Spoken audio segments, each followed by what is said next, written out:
สบายดีทุกคนวันนี้สิมาอัปเดตสถานการณ์สถานที่หลักเจ็ดเนาะอันนี้โรงเรียนสาธิตหลังโรงเรียนสาธิตเขาจะมีหลังใหม่เนาะสั่งมัธยมต้นตอนปลายขึ้นมาเป็นโรงเรียนสาธิตตอนนี้เดินบานเก่าเดินบานแต่เข้าสั่งปี2015ครับก็ได้เอาขึ้นห่วมอยู่มาเบิ่งหนทางเพิ่นผ่านไป10 ปีเนาะจึงได้กลับขึ้นมาอีกครั้งนึงอันนี้ก็เป็นเดินบานการที่เดินบาน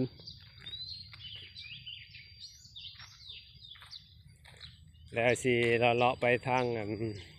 ห้องสมุดแล้วไปตึกบีเนาะไปเบิ่งคนถือว่าความอุดมสมบูรณ์กับยังคือเก่าต้นไม้ที่ห่วมปลูกนำกันตอนนั้นก็ใหญ่แล้วนี่ตึกต้นแต่ว่าอยู่นี่กลับมาคือคืนอีกครั้งอีกแล้วเนาะหลัง7-8 ปีคือหลักเนาะเดี๋ยวว่าเงียบเหงาไปตอนนี้ก็กลับมาอีกแล้ว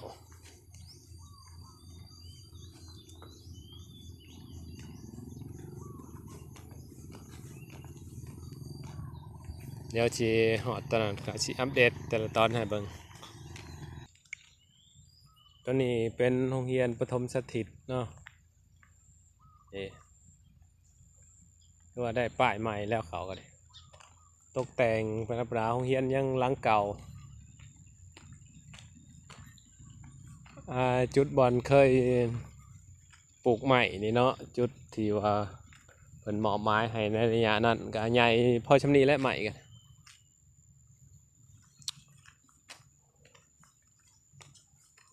ตอนนี้เวลาประมาณ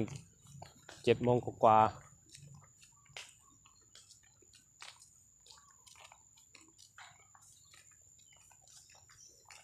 ตัวนี้เป็นโรงเรียนอนุบาลนะข้างหลังนี่จะเป็นตึกใหม่เนาะเขาจะฉางอยู่2 ตึก 3 ตึกเป็นโรงเรียนม.ต้นนะตอนนี้เป็นหอพักครูอาจารย์ที่สอนอยู่โรงเรียนนี้ตะกี้เนาะตอนทำมาตอนนั้นทางดำนี่ยังบ่มีทางดำก็ยังไม่ทันแล้วลักไผ่ตอนนี้ก็ยังไม่ทันได้มาวันนี้ทางดำมีแล้วนี่ลัดไปใส่จุดป้องกันทางออกทางอย่างเนาะนี่โครงการตอนนี้ก็แล้วเดี๋ยวมื้อหน้าสิลงมาทางนั้นเนาะสิถ่ายให้เบิ่งอันนี้เป็นสโมสร40 ปีภาพการตกแต่งก็ประมาณสมัยนั้นพุ่นแหละตั้งแต่2015พุ่นแหละเบิ่งยังบ่ทันมีการเปลี่ยนแปลงอันนี้สถานที่เดินเนาะบ่อนเคารพธงของสายอันนี้จะเป็นสายธรรมศาสตร์หลายคนงานที่หูตึกสโมสร40 ปีต้นใหม่ก็จะใหญ่แล้วเนาะตะกี้ยังพันมีหากระชางเสร็จแล้วตอนจบใหม่ๆเดี๋ยวสิมาอัปเดตทางนี้เนาะ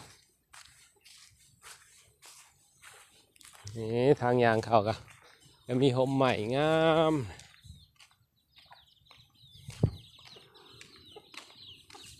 แต่ว่าไม้ช่วงเว้นกับแดดเนาะเย็นคนจะหลายเนาะปีนี้ก็เลยว่าเพิ่นจะปลูกต้นใหม่ให้เป็นโฮมว่างามหลายเนาะอันนี้จะเป็น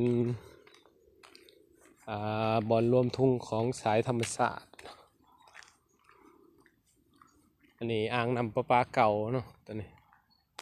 อ่างนำประปาของวกส.อันนี้จะเป็นเฮือนผักของครูอาจารย์เพิ่น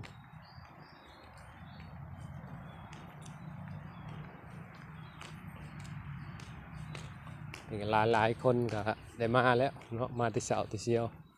นี่จะเป็นอาหารตอนนี้ปิดแล้วเนาะหยุดใส่กิจการและอาหารตอนนี้เพราะว่าครูภาคปกติกับบ่ได้มาเสื่อมต่อถ้าก็มีพักแรงเริ่มมาเดี๋ยวมากินข้าวสามัคคีอยู่เห็นเนาะนี่ก็จะเป็นนักศึกษามาเสื่อมต่ออันนี้จะเป็นทางเขาของการมุ่นเสือเนาะแต่ก่อนจะบ่มีเดินอันนี้บุญนี้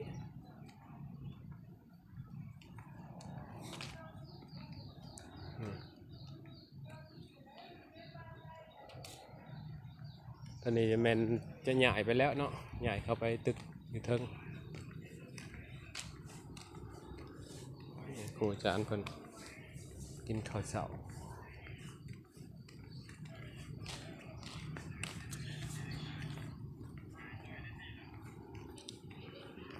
นักศึกษาเขายังไม่ทันได้มาเนาะส่วน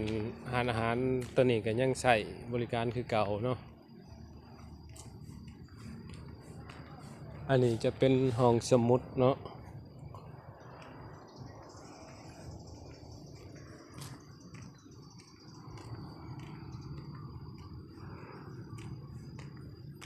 ออกรถตัวนี้เป็นทางเข้าตรงตัวนี้เป็นทางเข้าเนาะเดี๋ยวชิยางไปห้องพุ่นละห้องอยู่อุ่นตึกเอของการสโมสรเก่าพุ่นละทางยางไปกับประมาณนี้เข้ามาจะ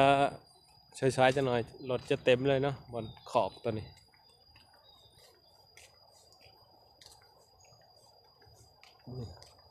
ตะกี้มันจะมีดอกไม้เนาะแถว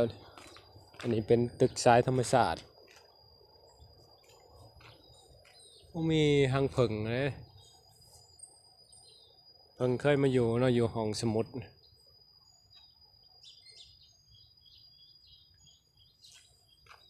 ส่วนเก่าตะกี้จะมีดอกไม้ข้างนี้ก็มีเนาะแต่ว่าตายไปแล้วมันแก่หลายปีแล้ว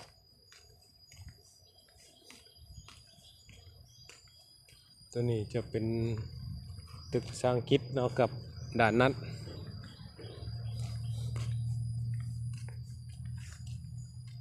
ความสวยงามความอุดมสมบูรณ์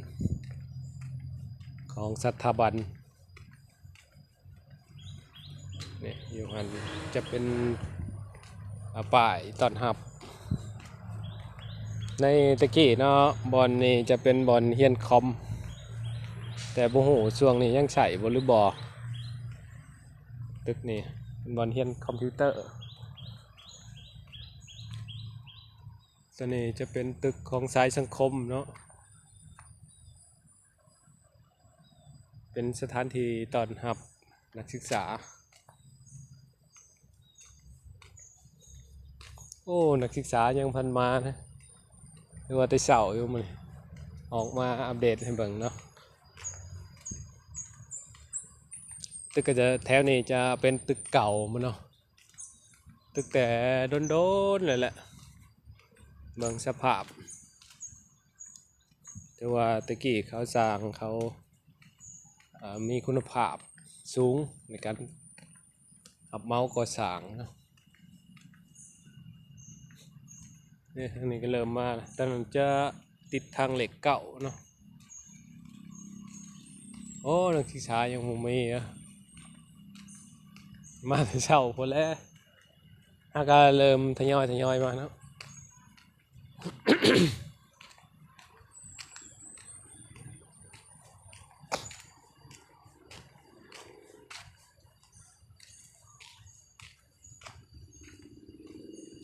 ตึกหลังนี้แหละ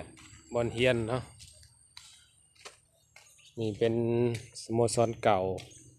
ตึกเคตอนนี้หอพักผู้หญิงเนาะ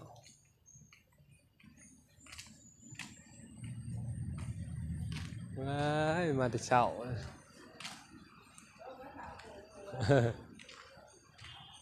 นี่สโมสรเก่าเนาะ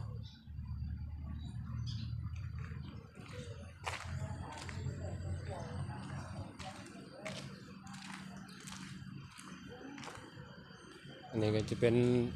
ตึกผักของนักศึกษา